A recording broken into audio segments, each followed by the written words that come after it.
सूरत हाल इंतहाई तशवीशनाक बनती हुई नजर आ रही है। सीधे हम राजेश जी के पास चलेंगे, हमारे साथ मेहमान ज्वाइन भी करेंगे। सोहेल काज़मी साहब मारूफ तजिया निगार है और मशरिकी वस्ता की सूरत हाल पर गहरी नजर रखते हैं। सबसे पहले राजेश, जरा आपके पास आते हैं, सूरत हाल जरा अपडेट करें, हमें बताएं कि ये जो हम 2-3 खबरें हम ये अपने बताई कि आज छठा दिन है और मुसलसल ईरान की तरफ से हमले किए गए हैं और बैतुलहम, तेल अवीव और दीगर मकामात को दहलाया गया है, और ये स्ट्राइक्स की बात अब खुद इजराइल भी मान रहा है कि हाँ जी हो रहे हैं। तो हम क्या माने कि मिसकैलकुलेशन एक, और दूसरा ये जो सेकंड स्टेटमेंट बड़ा इंपॉर्टेंट कि बैटल अब शुरू हुआ है, आयतुल्लाह की तरफ से जो बयान दिया गया है इसे हम क्या माने, और ट्रंप कंप्लीट सरेंडर के बाद जो आज सूरत हाल है, जिस तरीके से हमले हुए हैं, क्या कोई कमी, क्या कहीं पर कोई चीजें आपको दिख रही है कि कहीं सॉफ्ट कॉर्नर कोई आ चुका है? मुझे बुलाने के लिए और थैंक यू इसके लिए। मैं पॉइंट दर पॉइंट आऊंगा। सबसे पहले हमने ब्रेकिंग फायर की मिसाइलों को लेकर जो फतेह-1 मिसाइल फायर की गई है, मुझे लगता है इस पर पहले बात बहुत जरूरी है।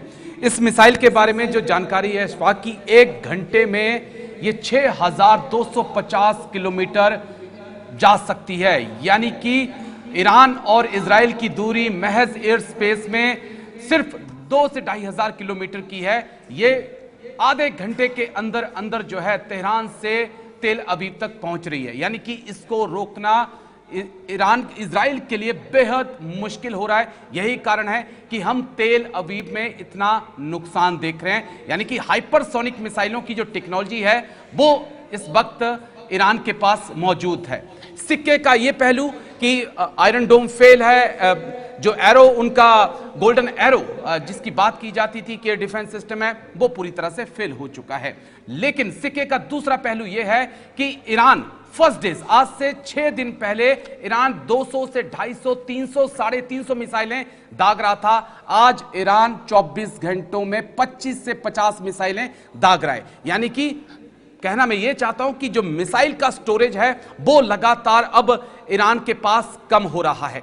या तो कम हो रहा है या फिर ईरान ने मानकर चला है कि ये जंग बैटल लंबी चलेगी, इसलिए हमें मिसाइलें जो हैं उसका जखीरा बचाकर रखना होगा, क्योंकि प्रोडक्शन अब ईरान के अंदर खत्म हो रहा है, क्योंकि जमीन और जमीन के अंदर जो फैक्ट्रियां हैं जहां पे बैलिस्टिक और हाइपरसोनिक मिसाइलें बनती हैं उसको लगभग 80% तबाह किया जा चुका है। तो सिक्के का ये 2 पहलू थे। और अब मैं आगे बढ़ूंगा। जो अहम दूसरी खबर थी हमारी कि खामनेई ने कहा है कि जंग अब शुरू हुई है, और वाकई में जंग अब शुरू हुई है, और अगले 12 या 24 घंटों के अंदर क्या हम मिडिल ईस्ट में अमेरिका के मिलिट्री स्टेशंस के ऊपर ईरान का हमला देखेंगे, और क्या इसके जवाब में अमेरिका जो है वो ईरान के ऊपर अटैक करेगा? इसके लिए हमें थोड़ा सा इंतजार करना होगा, क्योंकि जंग शुरू हो गई थी दोनों तरफ से। इजराइल और ईरान तो एक दूसरे पे बार पलटवार कर रहे थे, लेकिन क्या अब ईरान अमेरिका के मिलिट्री बेसिस के ऊपर अटैक करेगा? और क्या यहां से अमेरिका को एक मौका मिलेगा कि वो खुलकर इस जंग में कूदे? ठीक है, मैं आऊंगा आपके पास राजेश, दोबारा आपके पास आऊंगा, क्योंकि ये एनालिसिस बड़ा इंपॉर्टेंट था। चूंकि आप डिफेंस को देखते हैं इसलिए आपका एनालिसिस बड़ा इंपॉर्टेंट था। सोहेल काज़मी साहब, बहुत शुक्रिया ज्वाइन करने के लिए हमारे साथ इस मॉर्निंग शो में। मशरिकी वस्ता की हम बात कर रहे हैं, तवारीख बहुत पुरानी है, और तवारीख के पन्नों को जब खंगालते हैं तो ईरान हमेशा इस तरीके की मुसीबतों से लड़ता रहा है और हर बार उभर कर सामने आया है। क्या अब की बार भी सूरत हाल वैसी ही है, या अब की बार कुछ अलहदा तौर भी हमें कुछ दिख रहा है? ओवरऑल अगर हम वर्ल्ड सिनेरियो, वर्ल्ड ऑर्डर को देखें, नंबर 1। नंबर 2, कल ट्रंप साहब कह रहे थे कि कंप्लीट सरेंडर, और खामनेई साहब कह रहे थे जनाब वेलकम, अब तो लड़ेंगे हम। क्या ऑफिशियल ये जहाद जिसको वो कह रहे हैं इसकी अनाउंसमेंट कर दी खामनेई साहब ने, और यही वजह है कि गार्ड्स को फोरफ्रंट पर कर दिया गया, कमांड सेंटर और मजलिस शोरा को पूरे इख्तियारात दिए गए? Thank you very much sir, good morning to everyone. देखिए सर, जैसे आप जानते हैं कि ईरान का एक अपना कल्चर है, ईरान की एक अपनी हेरिटेज है, और 2000 साल पुराना ईरान है, और 250वां अभी फाउंडेशन डे अमेरिका मनाने जा रहा है। आप देखिए दोनों कंट्रीज की इंसेप्शन जब से शुरुआत हुई है, दोनों मुल्कों की बुनियादें देखिए आप। लेकिन एक बात तो बड़ी क्लियर है कि अमेरिका जो है वो एक डिक्टेटर है। अमेरिका जो है वो चाहता है जिससे कि अमेरिका की जो साख है, अमेरिका की जो डिग्निटी है, अमेरिका का जो वजूद है पूरी दुनिया में, वो कायम दायम रहे। और मुस्लिम वर्ल्ड के साथ तो वैसे ही उसको बहुत नफरत है, और नफरत का जो तरीकाकार है वो आपने देखा। इजराइल जो है वो हमास के साथ जंग लड़ ही नहीं सकता था इतने दिनों, इतने महीनों और इतना साल, जब तक अमेरिका उसके साथ नहीं होता। और यहाँ भी जो तरीकाकार हम डे वन से देख रहे हैं, आज पूरी दुनिया वैसी नहीं है जैसी 60s और 70s में हुआ करती थी। अमेरिका के लोग सड़कों पे हैं ट्रंप के अगेंस्ट इस जंग को लेके, इजराइल के लोग नेतन्याहू के अगेंस्ट है इजराइल को लेके। तो ये दर्शाता है कि आज दुनिया सिमटी है आपके मोबाइल पे, और कुछ बातें छुपाना या कुछ बातों को प्रोपोगेट करना रॉन्गली, जैसे सदाम हुसैन के टाइम हुआ या उससे पहले हुआ, अब मुश्किल है।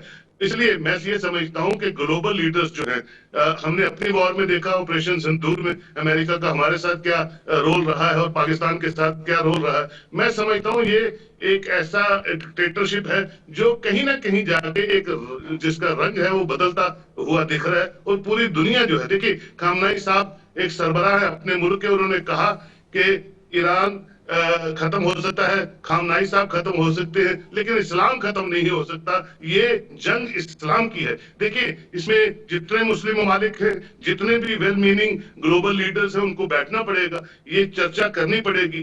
ये डिक्टेटरशिप जो है पूरी दुनिया में अगर ये नहीं रुकती है या इस पे कोई बातचीत नहीं होती है, तो ये बढ़ती बढ़ती बड़े दूर तक चली जाएगी। और इसका जो रिजल्ट है, अच्छा फटाफट से जरा मुझे ये इस पर भी जरा बात सुहेल काज़मी साहब, मैं जरा दूसरी खबर पर आऊंगा, लेकिन उससे पहले जरा फटाफट से एक और बात आपसे जानूंगा। उसके बाद बैक टू बैक दो और खबरें हैं बड़ी इंपॉर्टेंट है जो ईरान और इजराइल की जंग से लेकर है। बड़ा इंपॉर्टेंट ये है कि जियो फैक्टर जो ईरान का है, साथ में इराक भी है, साथ में पाकिस्तान भी है, अफगानिस्तान है एक तरफ से, आर्मीनिया और दीगर इलाके दूसरी तरफ से है, आज़रबाईजान दूसरी तरफ से है। सिचुएशन इन तमाम लीडर्स की कहाँ पर आप देख पाते हैं? क्या वो कहीं पेज पर खड़े आ रहे हैं या वो भी वेट एंड वॉच में है कि लेट अस सी कि क्या होता है अभी, क्या होता है अभी? देखिए गौर साहब, पहले तो ये आवाजें निकलती नहीं थी। जब जंगें होती थी तो एक दूसरे का जंग होती थी और तबाही हो जाती थी, लेकिन 2 दिन से आवाजें निकलना शुरू हो गई हैं। चाहे पाकिस्तान ने शाम को रिफ्यूट कर दिया, लेकिन परसों पाकिस्तान का स्टैंड जो था वो ईरान के साथ था। अब ये है कि जैसे उन्होंने कहा कि आज का दिन, ये 24 घंटे बहुत बेटर कर देंगे कि कौन कौन सी दबी हुई आवाजें खुल के ईरान के साथ आती है और कौन सी दबी आवाजें अमेरिका के साथ आती है। देखिए अब दुनिया डिवाइड हो चुकी है 2 में, वेस्ट और इस्लामिक वर्ल्ड में। अब देखना यह है कि कौन दम रखता है, क्योंकि हम जियो पॉलिटिक्स के तहत पूरी दुनिया सिमटी है एक दूसरे मैं राजेश आपके पास भी आऊंगा, एक काज़मी साहब मैं आऊंगा दोबारा आपके, राजेश साहब